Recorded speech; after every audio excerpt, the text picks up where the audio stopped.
Hello, good morning, afternoon, evening, whenever you're watching this. Here's the latest episode in my CIRS story. Apparently this is becoming a regular thing now. One of the things I want to talk about is today. I've been thinking about this a lot recently. Mo has a couple things to say as well. Is hypersensitivity and how some people with CIRS become these like human mold detectors. Hi, welcome. So hypersensitivity is something that I am, or something that has come as a result of my CIRS diagnosis. So basically, I have reactions to things that are not just mold-based. Those range from food to scents to allergies. Like there's a lot of allergies that I have now. I think the last time I had an allergy test, it was like the list was just super long.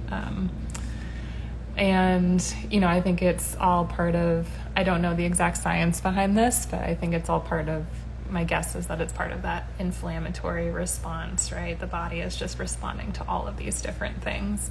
Mo is on my notes right now, so I actually can't see what else I was going to say. Excuse me, buddy. Can we, wait. Yeah.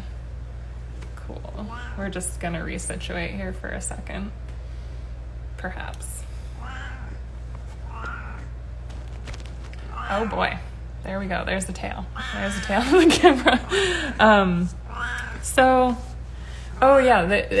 this hypersensitivity that I was just mentioning has, Mo's trying to help. Are you trying to help? Perhaps that is what he was doing. I'm trying to react to the comments a little bit more today, so I might interrupt myself. The sensitivities actually started several years before my diagnosis, right? Because my body's still going through this thing, even though I had no way to frame it. And I noticed I was slowly, kind of intuitively letting go of some things, including gluten, dairy, caffeine. Coffee was oh gosh, that was hard. That was hard to let go of. But I've been without coffee for a few years now, maybe 4. I don't know. Time is weird. Alcohol was another one. I think it's been almost a couple years now. And these were all this wasn't a conscious, not a super conscious decision on my part. It was mostly because I was reacting so intensely to these things. Do I want to get the spins every time I'm drinking a tiny bit of alcohol? No, I don't want that. And so, and really what is happening there is my electrolytes were so off balance, were so out of whack that I was starting to be dizzy all the time. And so alcohol, this further dehydrating substance, no, not cool for this body. And the same with caffeine, was doing similar things. Also, coffee beans are one of the historically moldy foods as well. There's a whole list of moldy foods that, oh my gosh, I used to consume so much of. And my body just kind of naturally, I'm someone who's pretty in touch with how my body responds to things. And I was like, that doesn't feel good. I'm just going to let go of that. I'm saying it as if these were easy things, but it's really hard to give up coffee for anyone who has done this in their life. I support you.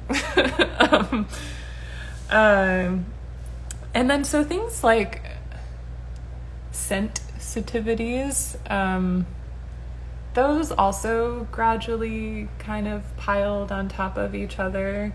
Where do I want to go with that? Fire smoke. I used to be a camp counselor, camp director, and could be around campfires quite a bit. And I noticed my tolerance to it went down significantly to where I didn't really want to be around the campfires at all, or people who were smoking cigarettes, or anything else, right? I've never been a super huge fan of like colognes or perfumes, but it would get to the point where I'd pass by someone and it's like my throat would close up. And I'm like, what is that about? It made dancing at the club really, really hard when I used to, in my former life, when I used to do that, I would go out and I'd like be dancing with this super cute human.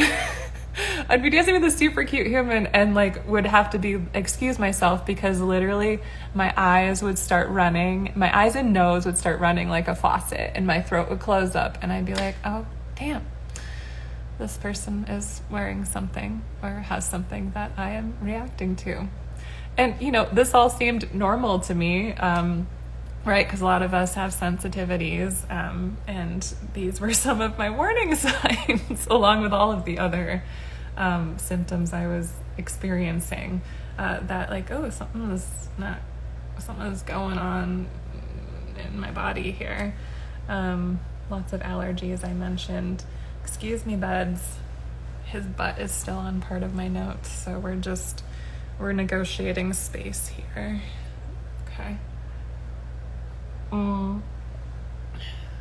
So hypersensitivity, the way that plays out is I'm still hypersensitive. I mean, I don't have much more to say beyond that. And I think that it's kind of translated into mold detection in a way. Where do I want to go there? Yeah, okay. So for example, one of the times when my ex and I were looking for a new apartment that was low mold, one of the things we did was just put my body in the apartment, which was really great and also kind of sucked because we basically would gauge my reactions. We would use my reactions physically to decide whether that was a safe apartment or not. So one of the places we went into, when I walked in, I was like, I felt hesitant. I don't know how else to explain that. And we like walked around the bottom part. This was a 2-floor apartment, and we walked around the bottom, and we're doing like the little mold inspection, looking for all the places that have mold, looking under the sinks and the faucets, in the washers. No place we looked at had more than one washer. Looking along the windowsills and all of that, and then we climbed the stairs to the 2nd floor, and that was when I like things started to go a little slanty vision-wise for me, and my heart started beating. So heart palpitations is another thing, and I was like, I feel a little I'm feeling a little uneasy. I'm just gonna stay downstairs for a minute. And then my ex had gone upstairs, and they were looking around for a little bit, and they came down and they were like, okay, let's go, because they found visible mold and water damage on one of the windows upstairs. And so I think that is one of the most accurate ways. Accurate? No, that's not the word I'm looking for. That is a good way for me to explain kind of how my mold detection works. Is usually my body can sense it even before I see something. Another example is, my kitties, Mo, I'm going to talk about the water fountain. I hope that's okay. My cats had this really cool water fountain that did the water would go up and have a little spout and come down this fancy slide, and Mo loved it. And I had that for years in my basement apartment. It was one of the things that I saved from the grand mold purge, because it was stainless steel, and I was like, oh, this is easy to clean. And so I was cleaning it. I was cleaning it in one of the new apartments I stayed in this past year, and I had some ringing in my ears, slight headache, a little bit of dizziness, and I was like, oh, And, I'm just like standing in the kitchen. I'm not thinking anything about what I'm doing. I'm just cleaning, cleaning, cleaning. And then as I'm cleaning, I see a couple chunks of mold fall out of the filter that was in there. And I just handed it to whoever was there with me. And I was like, please take this out of the house. So oftentimes my body is telling me first that there is mold in an area or something that I am sensitive to. And then, unfortunately, sometimes I need to wait for the visual confirmation before I do anything about it. I'm trying to get better at being like, ooh, I feel this thing. I should get out of here, or I should get rid of whatever this is. I got a little bit better at that with clothing. For folks that don't know, I've gotten rid of probably 98% of what I owned pre-diagnosis, and I've had to replace a lot of that. But so like clothing was interesting. A lot of them I could just get rid of based on the musty smell, because musty smell is a big sign of mold. So there was a huge purge that happened from the basement apartment that I lived in. And then what happened kind of slowly over time in the next apartment I lived in is I would like put on an article of clothing and I would feel like my skin was crawling a little bit, like scratchy. Sometimes I'd take it off and there would be like little hives or whatever. And yeah, there was just a different feel to certain articles of clothing. And so that was my indicator that, sorry, this shirt that I've had for years and absolutely love needs to go. So that's another way that mold detection shows up, because mold loves to live in, fabrics and couches and pillows and clothing and all of these wonderful things that we use on a daily basis, or that some of us use on a daily basis. A kind of interesting thing happens in grocery stores in particular for me. I've noticed more so around the frozen food sections or the produce sections, so places where there's like water, condensation. It's again just kind of, if I get a general feeling of like ugh, when I walk into those sections, but then if I'm like leaning over a certain area and my things start to go slanty or I get a little nauseous or whatever, I'm like, I should probably move away from this area. So that's another way it shows up in a different location. And this is the last one I had written down here. Another time recently here, actually, in June when I was driving for the meal delivery service, I spend short periods of time in restaurants. I go in, usually they hand the food right to me and go back out, but sometimes I have to wait for the orders because restaurants, food service, oh my gosh, does like so much work. And sometimes orders get backed up. And so I went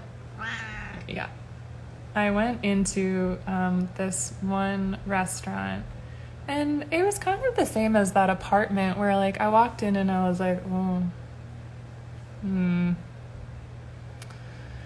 I was like, well, just get the food and go. And then I had to wait because they were still cooking it. And so I kind of like, had that nauseous feeling, leaned up against the wall a little bit. And then I part of what I do is I survey my surroundings. I just started looking around. I was like, what's here? What's going on? And then as I was surveying, I saw it. It was a bucket out on top of a table catching water from an active leak in the building. And so that was another moment where my human mold detection skills were showing up, and then there was the source right there. I can't always see what the source is, but I'm slowly starting to learn to just trust my body when my body is saying, hey, this doesn't feel good, maybe you should get out. I wrote down the laundry soap aisle in the grocery store. That's another one. The ones where like all of the chemicals and scents are. I can't use bleach anymore, really. I don't recommend using bleach to a lot of people, especially not to kill mold, because fun fact, bleach just bleaches mold. It doesn't kill it. Vinegar, borax, vinegar, baking soda, there's a whole bunch of other cleaners out there that actually kill the mold. And it is such I only learned this within the past year, and so I want to share it out with everyone I know. Bleach is so commonly advertised as a product to kill mold, and it doesn't, at least from what I've learned and what I heard. Go ahead, do your own research, make your own conclusions about it if you want to. So the cleaning products and lotion. Oh boy, that was probably loud on here. Sorry, everybody. Lotions, I mostly use just coconut oil on my body. That's good to know. Yeah, it is good to know, right? Mostly use coconut oil on my body right now because that seems to be one that doesn't kind of break me out into a lot of rashes. And, as I get a thing to know too about hypersensitivity and what I'm learning, and what is really validating for me in my journey, and maybe as for other folks with CIRS, is that, I lost it. What's validating? Oh, I'm hypersensitive now.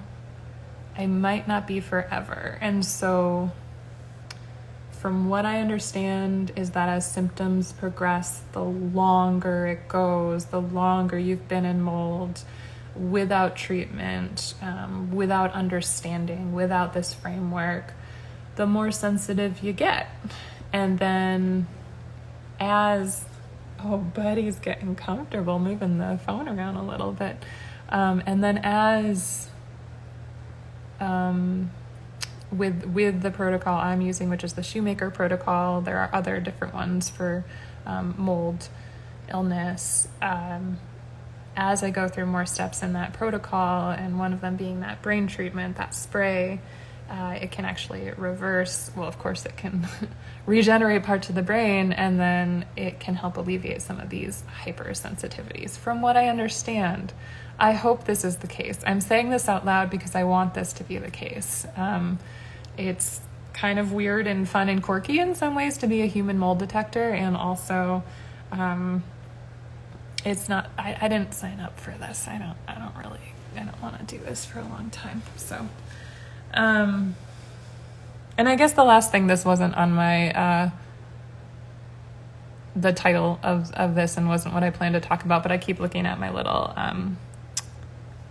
this is a cupping mark right here from my acupuncturist, also does cupping, and is another way that the body detoxes.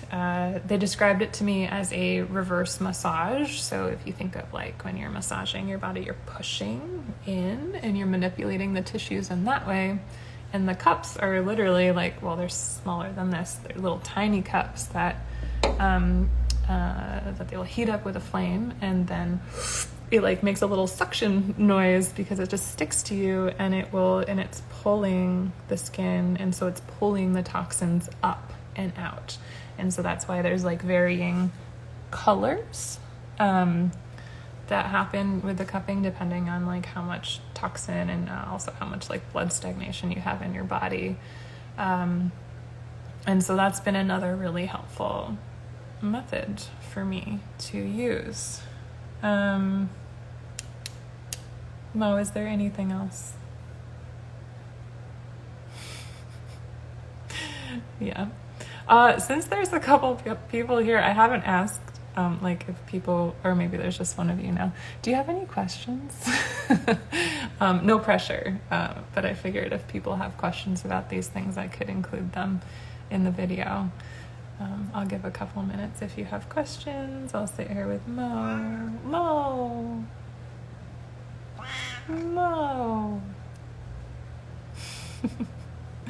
Also, if any questions come up, like maybe put them in the comments. And yeah, I think that's what I wanted to say about hypersensitivity and being a human mold detector. Again, this is my experience, my journey. I'm an expert in my own health and healing. I'm not a doctor. I'm not an advocate even for mold health and awareness. I guess maybe I'm slowly becoming one. But this is just me sharing with you about my own experience. And thanks for listening, watching, listening. Okay. See you next time.